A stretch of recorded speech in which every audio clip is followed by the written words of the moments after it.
Okay, well, thank you for giving me the opportunity to come here and have a short, small talk. I guess that many of you, most of you don't know Switch. So I'm shortly going to explain who we are.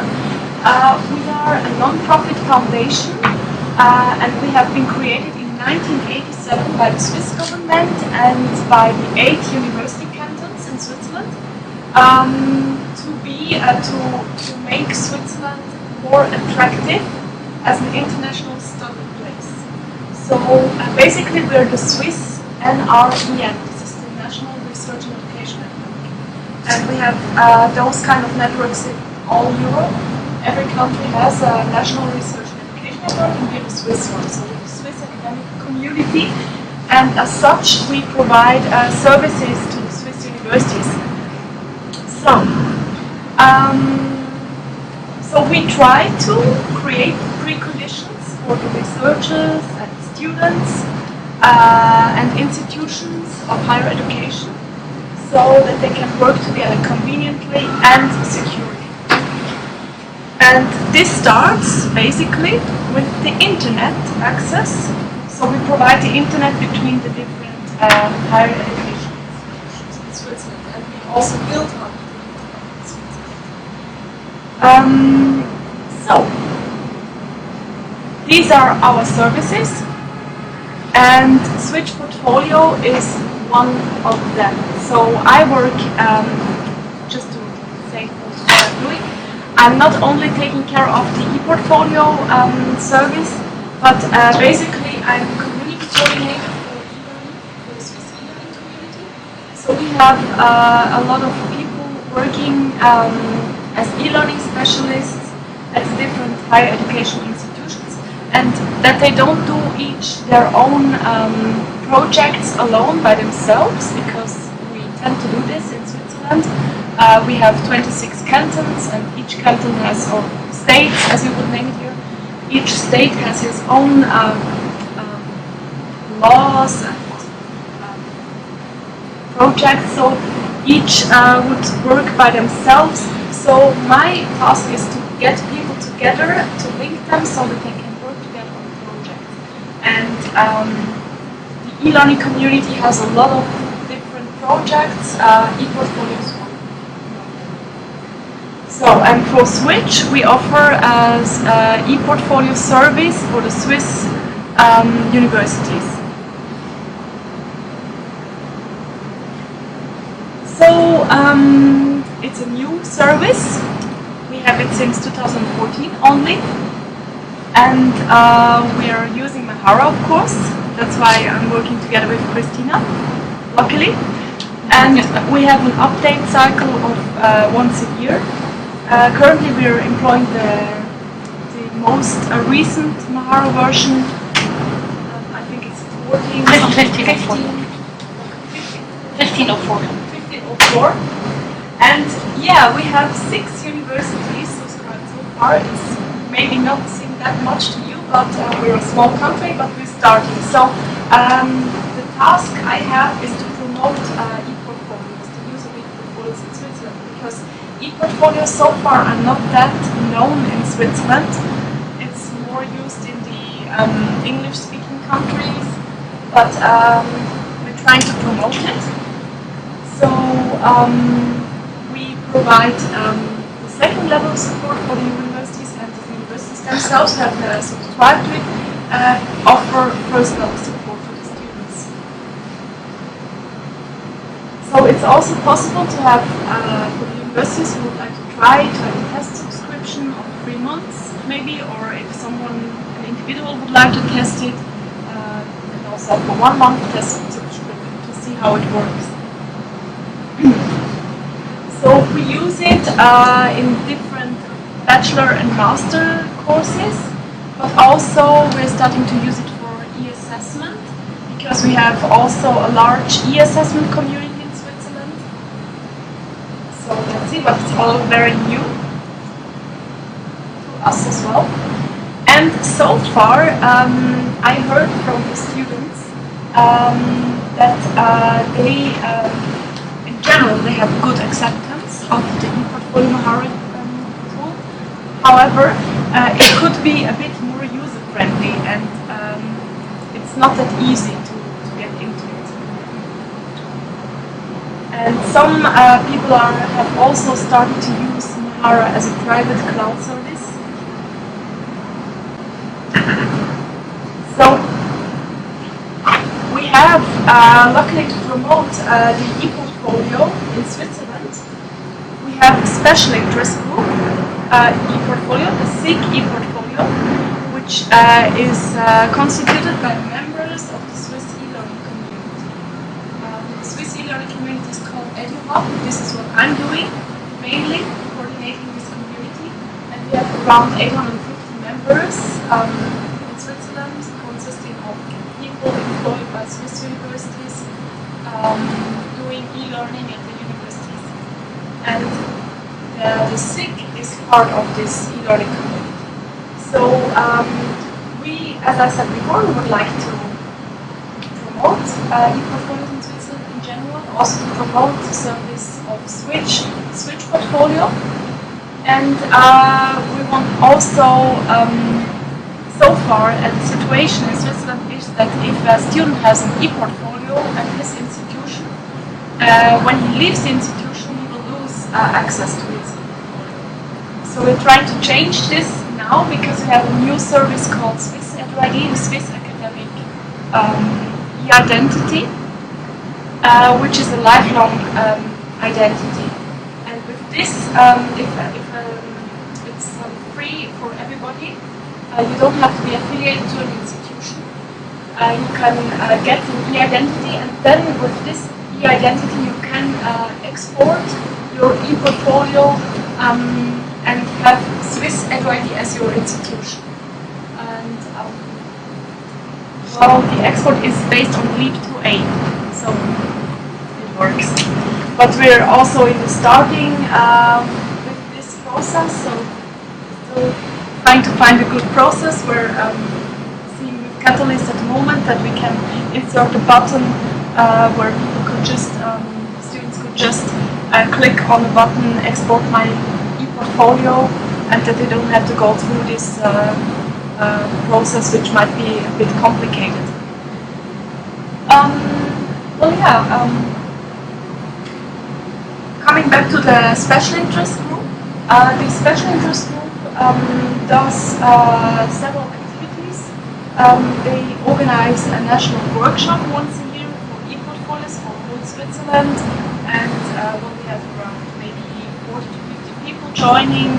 Maybe it seems small figures to you, but we're a small country, so for us it's quite large. They identify e-portfolio practices and needs, and have also elaborated guidelines for teachers, students, institutions, and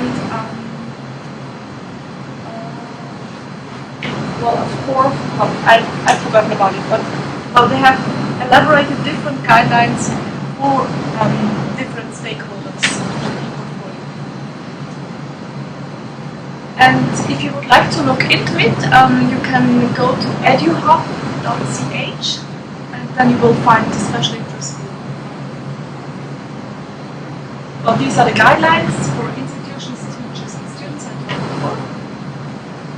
Yeah, and then we also have some plans for the future. As I said before, we would like to make e-portfolios in general more popular in Switzerland. And we also want to get more subscriptions from more Swiss higher education institutions. Then we will continue to organize our yearly workshop for ePortfolio, working together also with a group called Personal Learning Environments, which is a bit, which is linked to ePortfolio. I don't know if I have to say here in the US, Personal Learning Environments, or we participate at this Europortfolio with a Swiss chapter. I don't know if any of you know Europortfolio. No. It's in Europe a user group for exchange on experiences on ePortfolio, and each country can create a chapter there and share their experiences So Nathalie, is the focus there in terms of pedagogical use of e-portfolios, or is it a technical user group kind of? Both. But the Swiss e-learning community ad hoc is more on the pedagogical side. So your portfolio, I think, came out of the big European e-portfolio project, in which Rigor and Zelti in Slovenia also participates. And that actually looked at various different e-portfolio softwares and how they are being used, in particular at schools, but also universities, to my knowledge. And to also not just look at the technical side of things, but also pedagogical use cases and how you can make it better and what you can do with the e-portfolios. And so even though it's called Your Portfolio, anyone can join. So they are not kicking you out because you're not located in Europe. And you can also participate in the discussions. So the German chapter is actually very much on Mahara. So they have a community call every second month. And unfortunately in German. So if you brush up on that, you are very welcome to participate. Just curious, is there also a focus or group whose concern is professional postgraduate portfolio? So you're saying, for example, people who can't access, but once they leave the institution, then they don't access portfolio. So, but are there other groups who are actually concerned with and using professional portfolios? In Switzerland, Not yet. It depends a bit. The German group just discussed professional portfolios a bit in the July meeting. And so Sibylle Wirtz, she's going to join our panel in Boston next week. And so she'll talk a little bit about that. Yeah. So it really depends on the chapters and who the members are and what their interests are. So it could, in some cases, be more school-focused and others more university-focused. Then the Germans also discuss kind of badging as part of it and gamification and things like that. So it can be quite diverse, and it really also depends on the topics that the chapter members suggest for discussion. So it can definitely be more of a bigger focus, I guess. Yeah, so our main goals are promoting e-portfolios further and promote also support the lifelong music portfolios. That's our goals for next years. And that's it. So, any questions? So, Nathalie, your group supports Mahara-based e-portfolio, but do you also work with other groups that use other e-portfolios, or do some of the institutions have a different software? No. In Switzerland, all institutions use Mahara. And not that I know, I don't think that we have other platforms. How's the multi-tenancy working out for you? Do you know if the universities actually start working together and setting up groups in which either just faculty or maybe even student projects can collaborate? Do you have any insight on that? Sorry, I didn't get the question. Since you have the multi-tenanted instance, so that you have many universities on one Mahara site, do the lecturers actually start creating groups in which they collaborate on research projects or things like that? Do you have any idea? No, we don't have this, but we have a discussion in the school where they exchange experiences, and it's still at the beginning, so yeah, but we don't have this collaboration yet. Maybe the six could set up a group for each other on Mahara and then continue their discussions online. Yeah, that would be really good. Keith, do you actually see any collaboration between the colleges on your side? No, and I'm not sure I would expect to see. So there's not really any faculty exchange or common projects that they work on?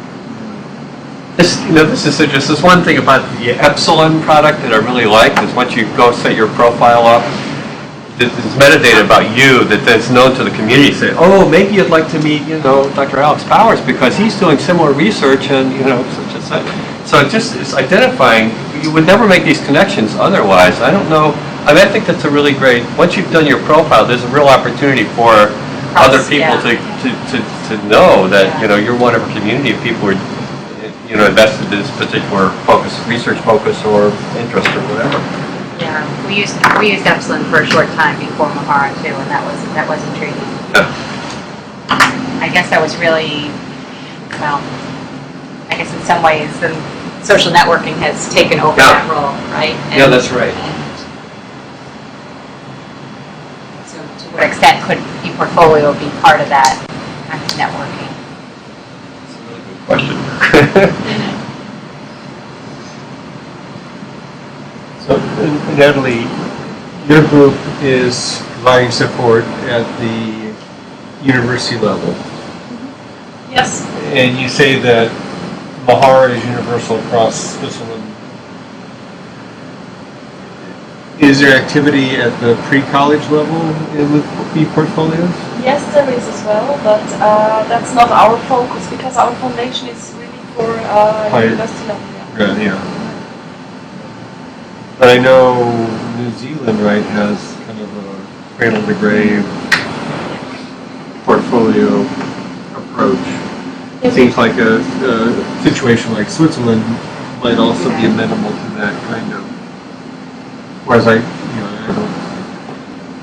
Here in the States, I know Minnesota at one point tried to have a state-supported portfolio that was available to anyone, and they were promoting as this grade school through college and career.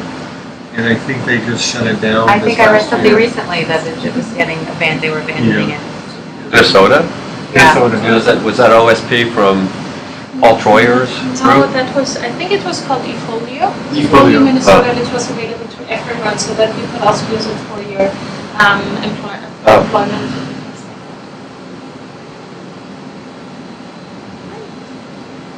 Thanks, Natalie. What I forgot to say, sorry, just came to my mind now. It isn't for free.